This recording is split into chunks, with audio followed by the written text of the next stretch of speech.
Hello everyone. इस video में syllabus discuss कर रहे हैं बीपीएससी 67 की और सीडीपीओ की। पूरे सिलेबस को डिस्कस करेंगे प्रीलिम्स और मेंस को इंक्लूड करते हुए, क्योंकि आप लोगों का लगातार डिमांड आ रहा है कि एक बार सिलेबस को एक्सप्लेन कर दे। जो सिलेबस है सिर्फ उतना ही नहीं है, वो तो है ही है, उसके अंदर क्या क्या पढ़ना है उसमें दिक्कतें आ रही होंगी जो न्यू कमर है। और आपका जो सिलेबस है उसमें प्रीलिम्स के दौरान मेंस पर कहां कहां फोकस करना है ये सब भी डिस्कस करेंगे। तो एंटायर सिलेबस बीपीएससी 67 और सीडीपीओ का अभी डिस्कस कर रहे हैं। इसको अच्छे से समझ लीजिएगा, प्रीलिम्स मेंस इंटरव्यू और कहां कहां आपके चैप्टर्स कॉमन होते हैं। जहां थोड़े पढ़ोगे तो आपका मेंस का भी प्रिपरेशन होगा, क्योंकि आप लोगों में से कई सारे मेंस को लेकर भी काफी एक्साइटेड हैं। तो जिनको भी लगता है कि ये काम करना है तो वो कर सकते हैं। अभी पूरी सिलेबस को अच्छे से समझ लीजिए, अच्छे से इसको समझ लीजिए। बिहार गजट है, ऑफिशियल नोटिफिकेशन से ही आपको हम बताते हैं। देखिए, सबसे पहले पीटी की एग्जाम होती है, ठीक है। 2 घंटे का आपका पेपर होता है। अच्छे से सबको समझ लो, थोड़ा पेशेंस के साथ। कुछ लोग भाग जाएंगे तो भाग चाहिए, लेकिन बट सुन लीजिए, काम आएगा। इसमें 150 सवाल होते हैं एक एक नंबर का, और क्वेश्चन आपका इंग्लिश और हिंदी दोनों में होगा। इंग्लिश और हिंदी दोनों में होगा। यहां पे मल्टी चॉइस सवाल होते हैं, कैलकुलेटर आप नहीं लेके जा सकते। पार्ट 2 होता है मेंस का एग्जाम। पार्ट 2 के अंदर जो हिंदी है वो 100 नंबर की होगी। यहां पे क्लियर लिखा हुआ है कि हिंदी में आपको 30% अंक लाना है बस, ठीक है। यानी आपको 30 नंबर लाना है, हो गया। मेघा सूची में इसकी कोई काउंटिंग नहीं की जाएगी, सिर्फ 30 नंबर लाओ, काम खत्म है। और पेपर जीएस का पेपर 1 300 नंबर का होगा, 3 घंटे का। जीएस का पेपर 2 भी 300 नंबर का होगा, 3 घंटे का। और ऑप्शनल पेपर का लिस्ट है, अभी हम आपको दिखाते हैं। यहां पे क्या लिखा है इसको अच्छे से समझ लीजिए। जो ऑप्शनल पेपर है उसका स्टैंडर्ड यानी मानक वही होगा जो पटना यूनिवर्सिटी के 3 वर्ष के ऑनर्स का होता है, ठीक है। जो ऑनर्स ग्रेजुएशन होता है ना 3 साल का, उसी का सिलेबस फॉलो किया जाएगा। टोटल यहां पे 37, देखो यहां पे लिखा हुआ है 37 है ना। टोटल 37 यहां पे ऑप्शनल पेपर है। इनमें से आप कोई भी ऑप्शनल पेपर ले सकते हैं। ऑप्शनल पेपर एक ही आपको लेना पड़ेगा, और दोनों ही उसके पार्ट को मिला के एक पार्ट कर दिया गया है जो 300 नंबर का होगा। 3 घंटे की एग्जाम होगी, तो आप जो चाहे ले सकते हैं। यहां पर एक चीज का ध्यान रखिएगा, बीपीएससी के अंदर इनमें से कोई भी ऑप्शनल आप ले सकते हैं। सीडीपीओ के अंदर आप 4 ही ऑप्शनल ले सकते हो। एक है एलएसडब्ल्यू, दूसरा है सोशियोलॉजी, तीसरा है साइकोलॉजी, और चौथा है होम साइंस। तो यही आप 4 सब्जेक्ट ले सकते हैं, इसके अलावा नहीं। बाकी सब कॉमन है, सीडीपीओ के अंदर भी, एलएसडब्ल्यू के अंदर भी। यहां भी हिंदी और इंग्लिश में क्वेश्चन होगा। प्रश्न यहां पर भी हिंदी और इंग्लिश में होगा। यहां पे बहुत जो कंफ्यूजन आप लोगों का होता है इसको देख लीजिए। सभी भाषेतर विषय के उत्तर हिंदी, अंग्रेजी या उर्दू में से किसी एक ही भाषा में दिया जा सकता है। यानी लैंग्वेज, यानी हिंदी पेपर एक जो है ना, उसको अगर आप छोड़ दीजिए और किसी ने पाली ले लिया है, किसी ने इंग्लिश ले लिया, किसी ने हिंदी ले लिया ऑप्शनल पेपर में, तो उसको छोड़ दीजिए, अगर लैंग्वेज को छोड़ दीजिए, तो आप कोई भी आप जीएस का पेपर दे रहे हैं कि ऑप्शनल पेपर दे रहे हैं, वहां पे आपको एक ही लैंग्वेज में पेपर लिखना पड़ेगा। आप किसी दूसरे भाषा में पेपर नहीं लिख सकते, ऑफिशियली ये नहीं कर सकते। इसके बाद क्या है कि उत्तर देने के विकल्प जो है वो लेने वाले उम्मीदवार चाहे तो तकनीकी शब्द, जो टेक्निकल वर्ड्स होते हैं, छोटे छोटे लाइन होते हैं, उसको चुनी हुई भाषा के साथ अंग्रेजी रूपांतरण, यानी जो लैंग्वेज है वो तो लिखोगे ही, आप उसको ट्रांसलेट कर सकते, लेकिन कोई सारे नहीं। उसको उम्मीदवार को अपने हाथ से लिखना पड़ेगा, दूसरे की सहायता नहीं ले सकते। ये लाइन बहुत ही अहम है, बहुत ही इंपॉर्टेंट लाइन है। वो ये है,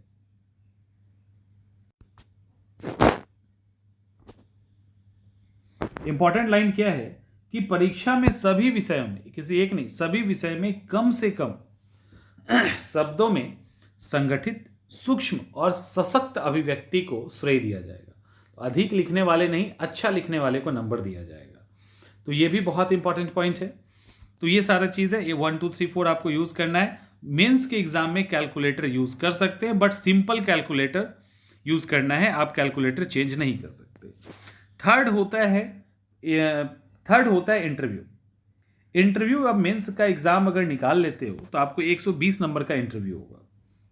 तो टोटल 900 नंबर उधर, 120 नंबर इधर, यानी टोटल पेपर आपका 1020 नंबर का होगा। तो ये आपके पेपर का ओवरऑल जो कितने नंबर का आप एग्जाम देने जा रहे हैं ये होगा।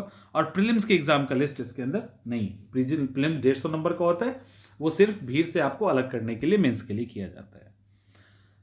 पीटी का जो सिलेबस है उसके अंदर इन्होंने 2 पार्ट में सिलेबस को बांट दिया है। एक है सामान्य विज्ञान, जिसमें राष्ट्रीय तथा सामान्य विज्ञान, इंटरनेशनल लेवल के करंट अफेयर्स, भारत का इतिहास, बिहार के इतिहास लिखा हुआ है।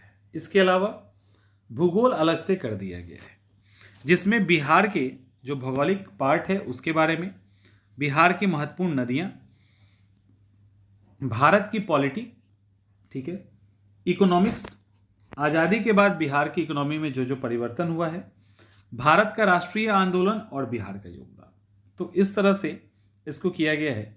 इसके अलावा अब इसको देखिए, थोड़ा सा डिटेल में किया है। क्या किया है कि सामान्य विज्ञान के अंतर्गत दैनिक अनुभव और प्रेक्षण से संबंधित विषयों सहित विज्ञान की सामान्य जानकारी एवं परिबोध में ऐसे प्रश्न पूछे जाएंगे जिसकी किसी भी सुनिश्चित व्यक्ति से अपेक्षा की जा सकती है। इट मीन्स कि आपसे कोई बहुत मुश्किल सवाल नहीं पूछ के एक कॉमन सा सवाल कि आप देश के राष्ट्रीय आंदोलन के बारे में क्या जानते हैं, नदियों के बारे में क्या जानते हैं, करंट अफेयर्स, तो एक सामान्य सी आपसे उम्मीद की जाती है कि एक जागरूक नागरिक होने के नाते आपको चीजें याद हो।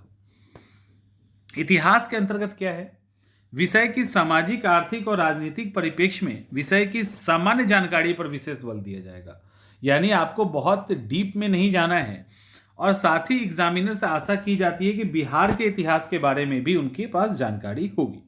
तो इतिहास में भी आपको बहुत डीप में नहीं जाना। क्या क्या पढ़ना है, जैसे फ्रीडम स्ट्रगल पढ़ लिया, 1857 पढ़ लिया, जो विदेशी यहाँ पे आए वो पढ़ लिया।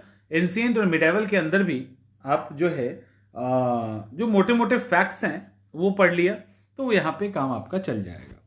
भूगोल की बात करें तो भारत और बिहार दोनों के ज्योग्राफी पे विशेष ध्यान दिया जाएगा। यानी क्वेश्चन आपके वर्ल्ड ज्योग्राफी से भी होंगे, लेकिन मेन फोकस भारत का और बिहार का ज्योग्राफी होगा। और इसके अंतर्गत सामाजिक, आर्थिक, भूगोल से संबंधित प्रश्न होंगे। एग्रीकल्चर और प्राकृतिक संसाधनों की प्रमुख विशेषताएं सम्मिलित होगी, यानी खनिज कहाँ कहाँ मिल रहा है, कौन सा एग्रीकल्चर कब होता है और क्या होता है, इस तरह के सवाल यहाँ पे पूछे जा सकते हैं। भारत की राज्य व्यवस्था और आर्थिक व्यवस्था के अंतर्गत देश की राजनीतिक प्रणाली, ठीक है, पॉलिटिकल सिस्टम, पंचायती राज देखो क्लियर लिखा है, इसलिए पंचायती राज से तो बीपीएससी सवाल पूछती है, सबसे फेमस टॉपिक है इसका पॉलिटी के अंदर। सामुदायिक विकास, भारतीय योजना के संदर्भ में जो जानकारी है वो किया जाएगा, और बिहार को इंक्लूड करते हुए।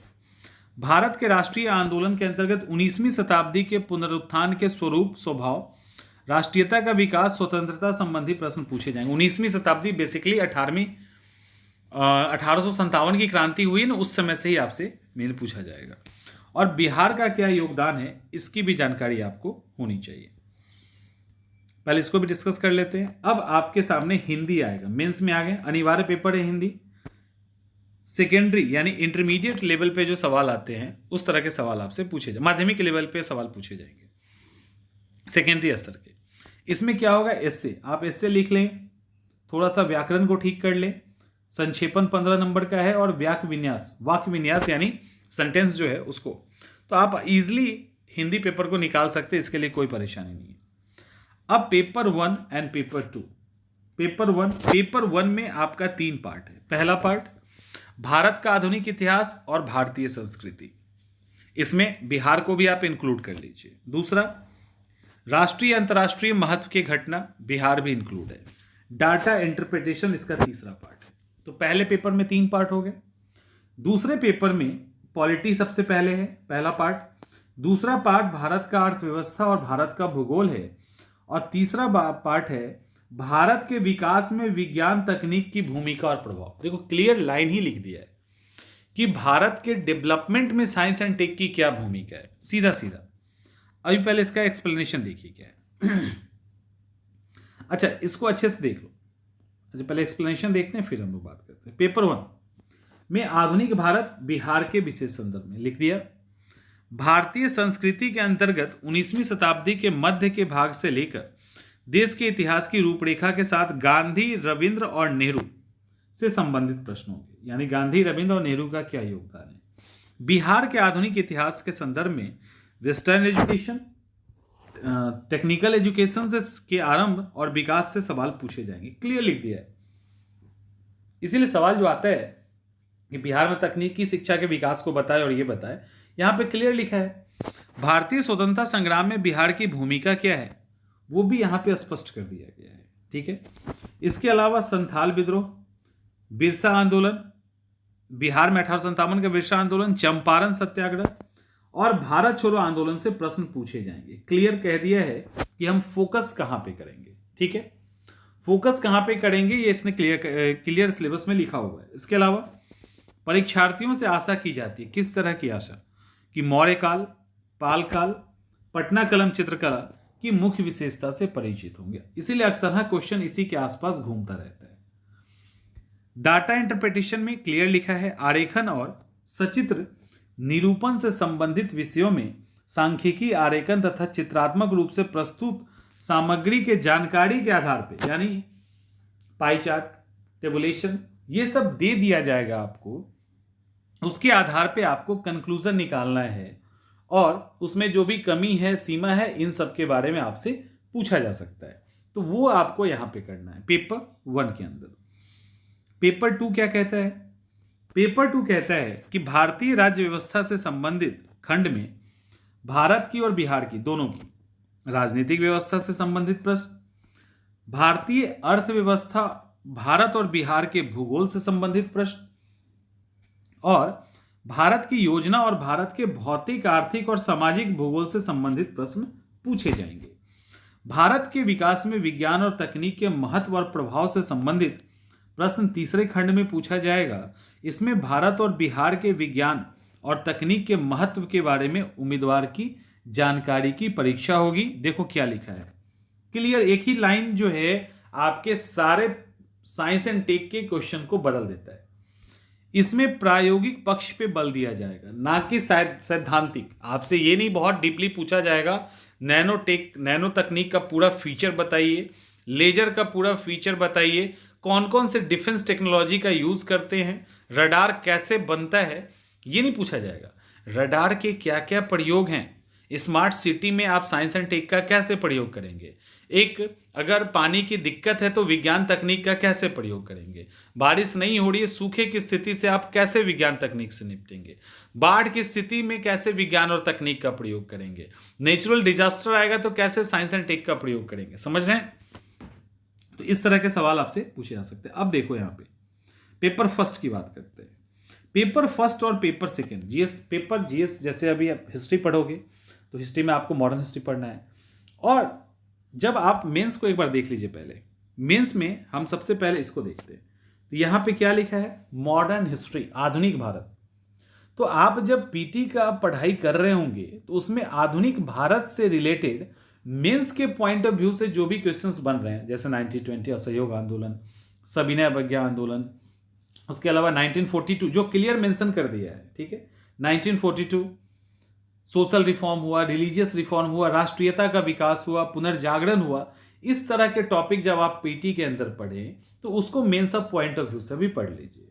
और कल्चर आपको अलग से बहुत पढ़ने की जरूरत नहीं है। पाल कला, मौर्य कला, ये सब आप बिहार के कॉन्टेक्स्ट में एक बार पढ़ लीजिए, पटना कलम, और उसके बाद बस हो गया। उसको आप पीटी की तैयारी के दौरान पढ़ने की जरूरत नहीं है।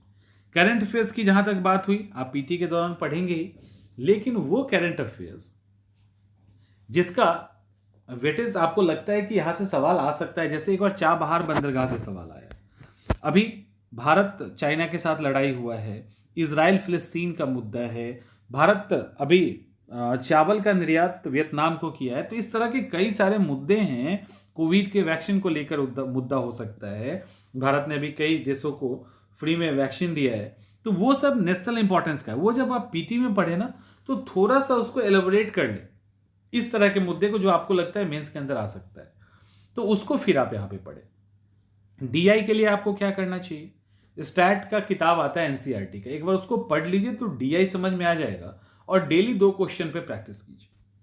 पॉलिटी की बात करें तो पॉलिटी जब आप प्रीलिम्स में पढ़ रहे होंगे तो वहां पे जैसे फंडामेंटल राइट आया, राष्ट्रपति के अधिकार आए, राज्यपाल के अधिकार आए, हमारे पास जो पार्लियामेंट्री सिस्टम है वो उसका क्या फीचर है, डेमोक्रेसी का क्या फीचर होता है, राजतंत्र का क्या फीचर होता है, तो उस तरह की चीज जब प्रीलिम्स में पढ़ रहे हो तो थोड़ा मेंस के पॉइंट ऑफ व्यू से भी उसको देख लीजिए, तो प्रीलिम्स और मेंस इक्वल हो जाएगा।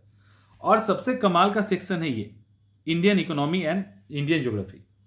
अच्छा, ध्यान ये भी रखना है कि आपको यहां पे भारत का इतिहास पढ़ना है, यहां पे भारत की पॉलिटी और भारत की इकोनॉमी और भारत का भूगोल पढ़ना है। आपको यहां पे पीटी के अंदर जो वर्ल्ड पढ़ते हो उसको इसके अंदर इंक्लूड नहीं करना। और ये सेक्शन खास करके जो पेपर 2 है का जो बी सेक्शन है इकोनॉमी और ज्योग्राफी का, यहां पे 90% सवाल इकोनॉमिक्स से होते हैं, एक 10% सवाल फिजिकल ज्योग्राफी से आपको मिल सकता है। इसके अलावा आपको जो ज्योग्राफी से भी सवाल मिलेगा वो भी इकोनॉमिकल ज्योग्राफी से ही सवाल मिलेगा। आप पीछे क्वेश्चन प्रीवियस ईयर को पलट के देख लीजिएगा। तो आपको यहाँ पे फिजिकल ज्योग्राफी से 10% सवाल है, इसीलिए आपके पास टाइम कम है तो फिजिकल ज्योग्राफी को आप छोड़ सकते हैं, सीधा इकोनॉमिक्स की तैयारी कीजिए और इजिली आप पेपर यहाँ पे लिख लेंगे। और जब इकोनॉमिक्स आप पढ़ रहे होंगे ना तो एग्रीकल्चर, इंडस्ट्री, कॉटेज इंडस्ट्री, लघु उद्योग, इंक्लूसिव ग्रोथ, 5 ईयर प्लानिंग का क्या रिजल्ट आया, हमने ग्लोबलाइजेशन एलपीजी को अपनाया उसका क्या फायदा नुकसान हुआ, इस तरह के फैक्ट्स मेंस के पॉइंट ऑफ व्यू से पढ़े और बाकी को आप प्रीलिम्स के लिए पढ़ लें। साइंस एंड टेक की बात करें तो प्रीलिम्स में साइंस एंड टेक है, लेकिन उसको स्टूडेंट्स अलग नज़र से देखते हैं।